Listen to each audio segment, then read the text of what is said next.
All right, we're back. Or at least we're getting there.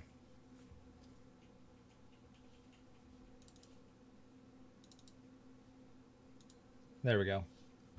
All right, we're back. We back live? I think we're back live. It's probably going to take a second for people to log back in. So I'll give you guys a little bit. And then we might have to start from a little bit of the beginning, I guess. We will have to see.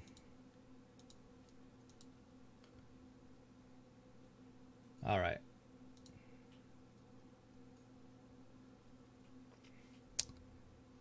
Yeah.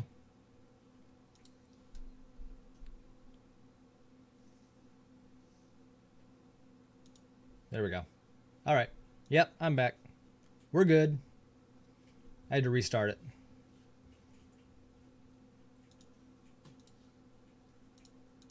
All right, so there we go. Oh, where'd my thing go? All right, I'm trying to restart things over here. Here we go. That's better. Okay, so sorry about that, guys. Had to restart the stream for you really quick. That and I had to change the photo source. So yeah. Anyway, I wanted to continue talking about those eFlex 4s. We really hadn't gotten too much in the conversation just yet. What were we, like, I don't know, 20 minutes into it or something like that. So we're over to here. So all right.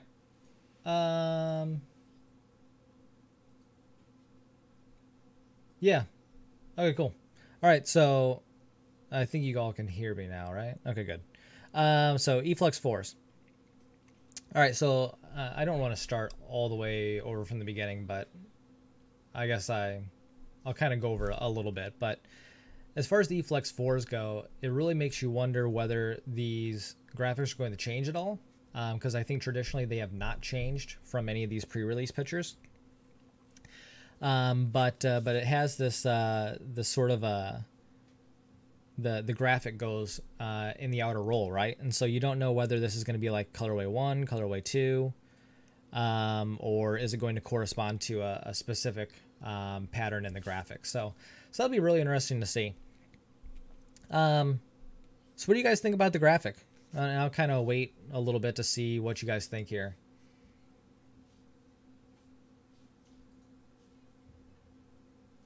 I'll give you a minute, because I know you guys are on a delay. So you guys are on like a, I don't know, it's like 15-second delay or something like that.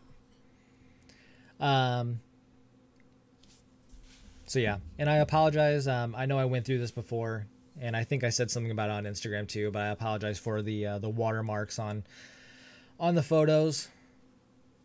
Unfortunately, I have to put the watermarks on there so no one steals my content. So I'm gonna, while you guys are doing that, I'm gonna switch something over really quick too. You guys should be good to go. Perfect. That looks good. That looks good. Yeah, I completely agree with you, Stevie. So the main thing here, right, is that we really don't know what this graphic is going to look like until we get the customizer.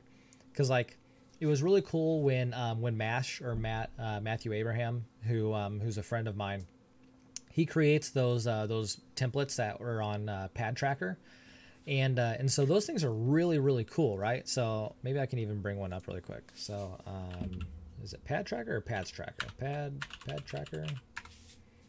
I'm gonna remember Pads Tracker. There we go. And then I know they have some templates on here somewhere. Where do I find the templates? All right. Let me see here. The Goalie archive. Oh, here we go. Yeah, the template archive on Pads Tracker. So let me see here. So here's, I'm gonna bring this over into that other screen here in a second. Give me one quick minute to bring it up. All right, so for example, like this is what MASH or Matthew Abraham down there. This is what he'll come up with based on that design right there. So it'll look pretty similar, but you know, just like, you know, CCM and Brian's, and maybe less or so Brian's because all their pads are custom, but Vaughn, all those things. You know, if you select this one right here, this little patch, then you have to also get this patch that color. Or I'm trying to remember which one it was. I think it's this stripe right here corresponds. Actually, that stripe doesn't correspond. Maybe it's this corresponds to like this up here. And so when you're trying to come up with these different color schemes, it can be really difficult. And we still have to see what the glove and blocker are going to look like. But that's approximately, you know, what it's going to look like. But it's going to be really interesting to see, you know, which ones of these things are going to correspond, or are all of these things going to be at least somewhat different, right? And so you might end up with, for example, let me see here. You might end up with like, let's see, this looks to be one graphic, right? One stripe all mixed. Is that going to correspond to this graphic that's down here? That's all together. And is that going to correspond to this one that's down here? And it has these like weird branches. And then like what's going on this outer roll? We have no idea what's going on in this outer roll yet. So that's going to be really interesting, right? So I just really don't know. And it looks like there's a stripe between these two graphics. So is that going to correspond to this and the background here and the background here? Or are all these things going to be different? I mean, I guess we really don't know. So I don't know. We're going to have to see. It's an interesting graphic. It looks like ladderish to me. I'm not really sure what the branches are for, though. Like, if I only wanted the branches, you're going to end up with some sort of like weird net effect, right? So I don't know. I don't know about those color zones. They're going to look weird. Or they might look weird depending on what you do. That, and the other thing too, like imagine how many NHL goalies are only putting like one stripe on their pads, and that drives me nuts, right? So like I can definitely see like some goalies are just going to have like this stripe right here, or maybe they'll only have like this little tiny portion. That's like, come on guys, we got to get more color there. I don't know. We'll see. But I don't see many NHLers going with like as crazy of a graphic as this is. I don't see there's many NHLers getting a ton of color on these. But we'll have to see.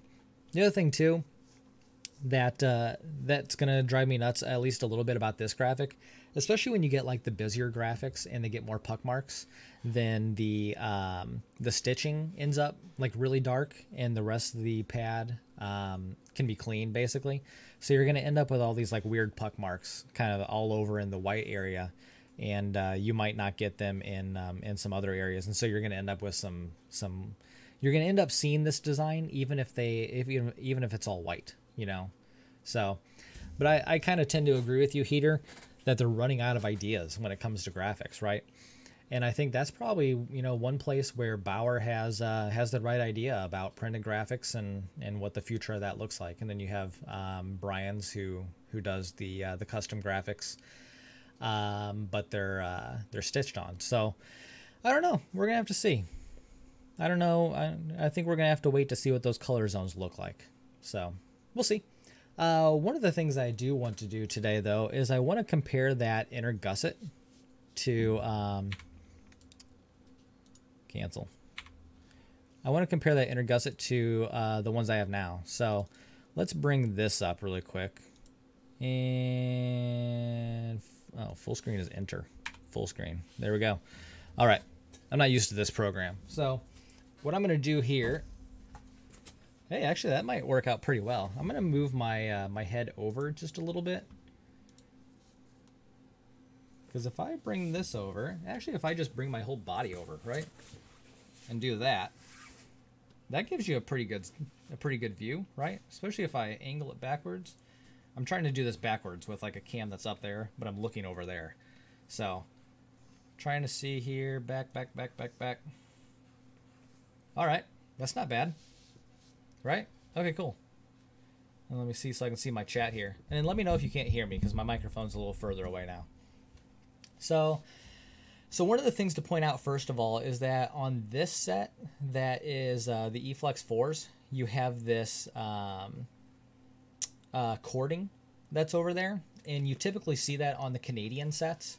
So you usually won't see that on retail sets. So when I had my E-Flex, I think it was the E-Flex 1s, and they were a demo set from CCM, they had this cording on there, and then they ended up taking that off for the actual set that I received later on when I went ahead and bought my own set.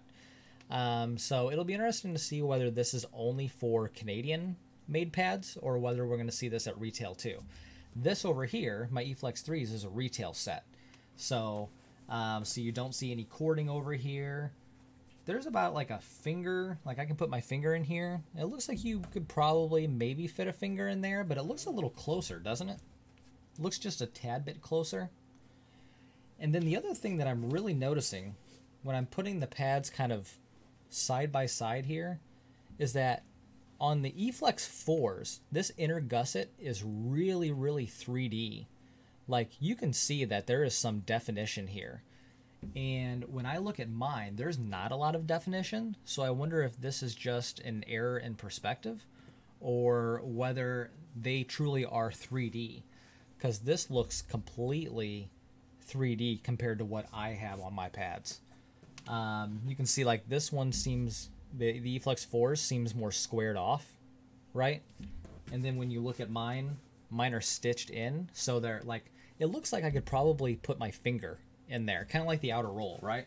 Like I can put my finger in the outer roll. And that looks kind of similar to what you're seeing on the E-Flex 4s over there. And I cannot put my finger in here or down here because that's not an actual roll. This is just stitching. So that's going to be kind of interesting, and it seems like the same way down here. Maybe less so down here. That still looks like stitching, so if I bring this up a little bit, I can kind of stick my finger in just like a little tiny bit, and that maybe looks a little more similar. Now let's try to take a quick look at some of the other things. Look at the top. The binding at the top, that looks about the same other than that 3D. And that's kind of where you really see that 3D come out quite a bit, because you see the binding come around, and on here the binding comes around and you don't get that 3D effect. So that's going to be kind of interesting to see if that actually is 3D or not. And the binding comes around, and then you can see there is more of that gap there for that cording that they put on there for the Canadian made pads that you probably will not see at retail, but I can't say for sure because we don't know yet. But I would bet that that's going to stay the same for retail. And then let's look at the bottom here. So the bottom, we still see that horizontal line right there from the two different materials. This right here on my E-Flex 3s is that speed skin. And then up here it's a nylon, and it looks like it's the regular Gen Pro or regular material down there. And then the nylon right above it. Still see that right there. That's perfect. So it seems like maybe the only change that I can like demonstrably see here is that this inner gusset might be 3D now. But at the same time, I don't see any changes to the calf. And then it looks like maybe there could be a little less room here, but that also might depend on the size of the pad.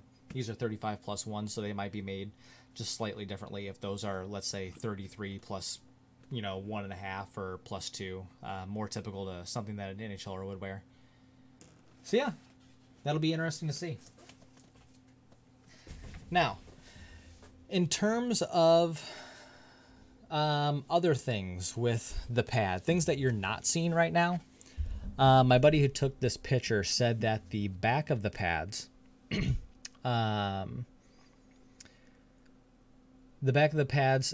didn't seem to make any changes, or at least not that he could see. So there might be some internal construction differences than normal, but as far as the pads go, at least from topically or superficially, he couldn't see any changes to those. So that'll be interesting.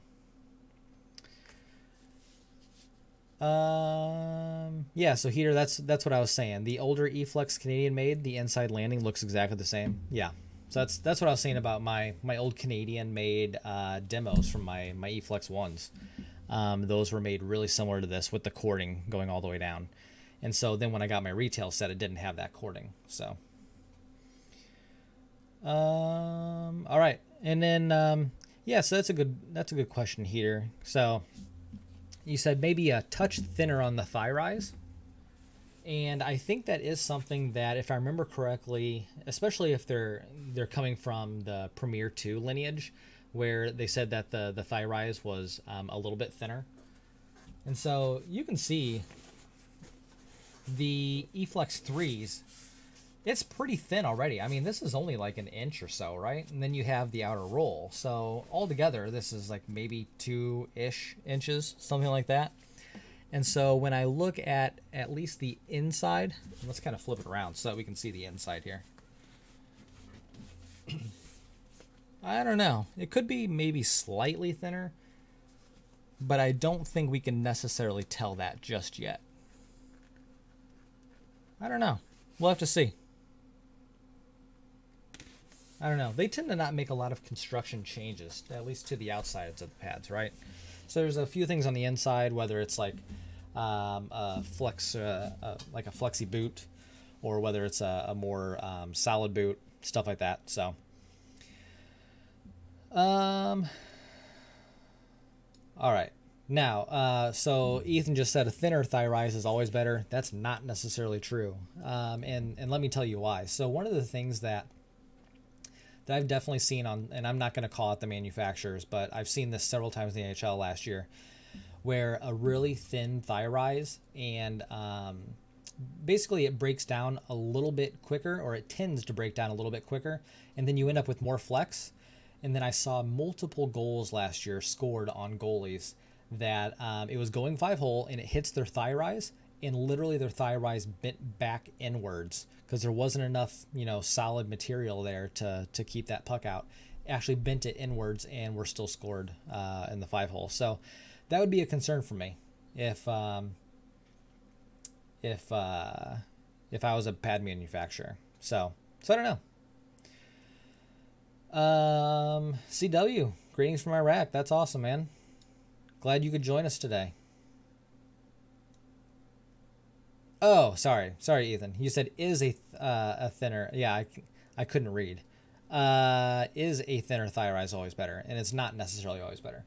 And sorry, my eyes are like crazy tired right now. I'm running on like 4 hours of sleep. It's terrible. Okay.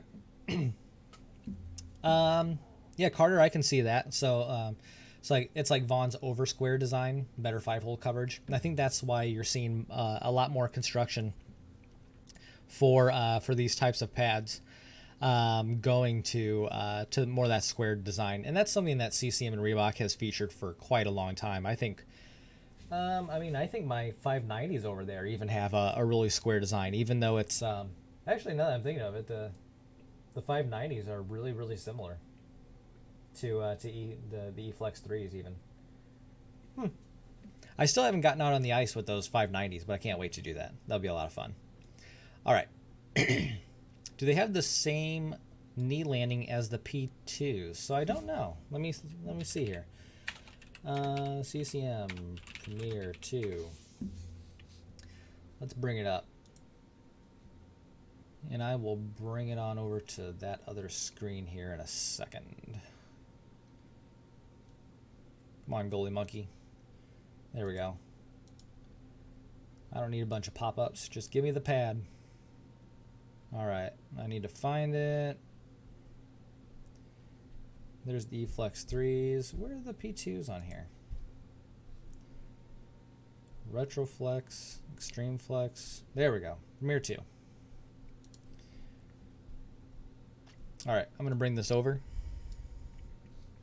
And then, so here's the P2s. There's that weird outer thing. I don't know what that's going on there. And so, no, it is completely different, isn't it? So let me kind of bring this back up here so you can kind of see over here. So the knee landing area, that does look exactly the same. But when you get down to the calf area, that's completely differently shaped, right? But as far as the knee goes, that looks just about right. Now let's see if I compare. Let me see if I can bring, actually, let me see if I can just go to the image. Let's do that. Okay, that worked. Let's bring this down and compare. So it looks about the same, right? It doesn't look like, I mean, maybe, now remember, this is retail. So it's going to be a little bit different. And then you don't have that cording that the pros get on their Canadian-made pads. So over here, you're not seeing any cording. And so I think, you know, if you would remove this portion that was right here, and if I can probably, yeah, there we go. Can I even zoom in more? No. So if I remove this portion right here and I replaced it with cording, it would probably look pretty darn similar, right? Especially in terms of like the length of the knee landing area. So I think it's probably relatively similar, something like that. All right, let me go back over here so I can see chat again.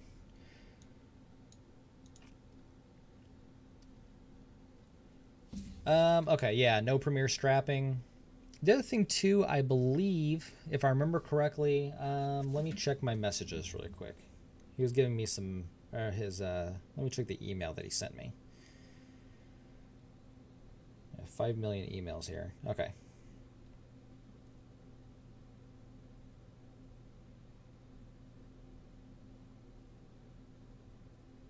You resend that picture? Okay, there we go. All right. Okay, let me see here what he said. Pretty similar to the previous version. Leg channel on the ones they had there was wide open except for calf. So it's going to have that, maybe it would be like the tight. So not necessarily the loose, but the tight even tends to be like somewhat loose. And that's usually what I get on my pads. And then there's like a super tight too. And that's, I think that's what Price actually wears, is the super tight, if I remember correctly. I think that was the only thing he had really said. I don't see anything else here, because we obviously can't see the back of the pad, so we don't really know what the back of the pad's going to look like. Okay. P2s are next on my plate when I'm done here in Iraq. Nice. Didn't realize the E-Flex 4s were coming out. Yep. The internal landing knee is different, and it might be. Yeah, I'm not sure. So, yeah, I've mostly, a lot of people were asking me if I was going to get the P2s, and I kind of thought about it, and I was really close to ordering them, and then I was like, I'm really enjoying my E-Flex 3s still, so I don't mind. And then I got the 1S pads to try those out, a more stiffer pad, or a more stiff pad, so I want to try those out. Do I think the added cost of custom specs is worth it? So I think it can be. Now here's the thing. So it really depends on what you like in a pad. But the other thing that I think CCM does really well, there we go, is that they only give you a few options per spec, right? So like, for example, if you like, where do you want your brakes? So do you want it below knee? Do you want it above and below the knee, or do you not want any brakes at all, right? And so you really have like three main options there. And there are some other manufacturers who are like, hey, do you want to brake up here and in the middle of the knee and at the bottom of the knee, and do you want to brake in the middle of the shin? No, I'm just kidding. None of them say that, but I could definitely see someone doing that. And I think one of the things that I often bring up to other goalies who are making their first custom pad order is don't go crazy. Like, there is a reason CCM pads work so well and you see so many pros in them. It's not because they're getting paid to wear them. It's because they work so well. Pros can use any pad they want, right? And the extra, 50 grand that they're going to make from a manufacturer is nothing. I don't know. They could make more than that for all I know. But it's nothing compared to their NHL contract, right? So they're going to use whatever pad is best for them and best for their game and allows them to make the money they do in their pro contract. So the reason why CCM pads are used are because it is so well designed, and it's a tried and true design, and the options that they give them are ones that work. So the fact that you can get a crazy amount, no, I'm not throwing shade at Brian's. Brian's doesn't do that anyway. But what I am saying, well, okay, so let me put it this way. I'm not throwing shade at Brian's. I'm throwing shade at the people who make a custom order at Brian's with 40 different modifications. And it's like, don't do that. Like, why would you make 40 modifications to a pad that Brian's has really designed well, right? Or that CCM has designed well. Now, that said, I think there's always something, right, that you can improve on. And I think I kind of pointed out, and I got some flack for this. They're like, well, he didn't say anything bad about the pads except that he doesn't like the bootstrap thing. And actually, I ended up removing it. So like, I hated the fact that these bootstrap things down here, that they were removable. Oh, you know what? I cut that one out, didn't I? Yeah, I did. I cut it out. So I thought this was terribly ugly, and you could technically like sort of like cram it up there, but it would still stick out, and it was stupid looking. So it's like, you know, that's just the thing. Is like, this is such a well-designed pad that my only complaint about it was the fact that the adjustable bootstrap, that little thing hung out weirdly, and then you can just cut it off. So I don't know. Now, Todd, you bring up a really good point there about speed skin. So he just asked, you know, if they are continuing with the speed skin. So I don't know whether they're going to continue with it, but this conference that they're at is specifically for pro goalies, and specifically for the NHL as far as I'm aware. So for whatever reason, NHL goalies don't use speed skin. I've heard varying theories about whether it's illegal, which doesn't make a lot of sense to me, or whether there's some other reason, and I don't know what reason that would be. But you can see here that this is sort of that regular Gen Pro like material. It's not speed skin. And then you can also see that down here too, along with the nylon. So I don't think NHLers are going to be in speed skin next year either, but who knows? As far as I'm aware, they are going to continue with the speed skin though. So yeah. All right. What else we got here? Trying to see what other questions we might have. There's a lot of people who don't like this graphic. I don't necessarily blame you so far, but I think we have to wait for the color zones.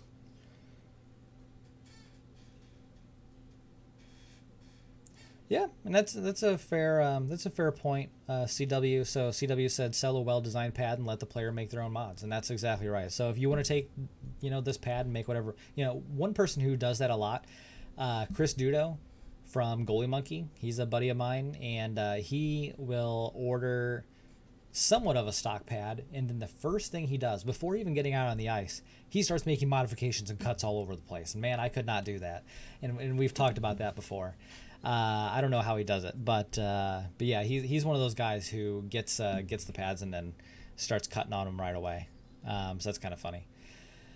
The release date of these, I don't have an official release date. If it's going to be typical for CCM, I would bet we're going to start seeing these roll out for the pre-release folks probably in March, and then I would bet that the actual release is going to be in April. Usually it's like mid-April or early April or maybe even like early May or something like that. So, but we'll see. I don't know. They haven't released it yet. When am I getting back on the ice? That would be Tuesday. I was actually supposed to play last Tuesday, but I couldn't make that skate. So I skate on this Tuesday, and we'll go from there. Yeah, so I think I'm going to wrap up the stream now. I think we had a pretty good look at what these look like. I guess the other thing too, just really quick, for those of you who are interested in seeing the logo, I'm going to make this full screen for you. I guess it's not really full screen, but whatever. So here's the new Extreme Flex 4 logo. So you can see Extreme Flex 4 looks pretty similar to the eFlex 3s, except that they're actually going with the number 4 this time. So they're not going with the Roman numeral. So if I kind of bring this up here, and if I can get this, oh, wrong camera. I got two cameras here. Let me bring this down. I can't see my own screen here. Ugh. All right, I'm not gonna be able to do that. I'm gonna have to do it this way. So Extreme Flex 3, you have the Roman numerals right there. And you can see they are now doing Extreme Flex 4 with the Arabic numeral now. So that works. So a little bit different. So anyway, let's wrap up the stream. It was fun talking with you guys. If you guys have any other questions, I don't really have a whole lot of information about the Flex 4s yet. I might get some pictures of the glove and blocker. I don't know yet. We'll see. If I do, then you will see those on Instagram. So make sure that you are subscribed here and that you also subscribe and follow on Instagram and the other accounts too. And then always make sure too to check out the Facebook group. There's a lot of really good discussion on there. I wish I could keep up with it all. There's a lot of cool stuff in it. So, but the Facebook group is full of really good people who are really helpful. So make sure you sign up for all those cool things and have fun out there, guys. So if you guys have any questions, just put them down below or email me, or better yet, Instagram message me, and we can talk. So hopefully you guys have a great one. Good luck, and what is it? What do I always say? Is it good luck and I'll see you out on the ice? And that's probably good enough. Good enough. All right. Have a great one, guys.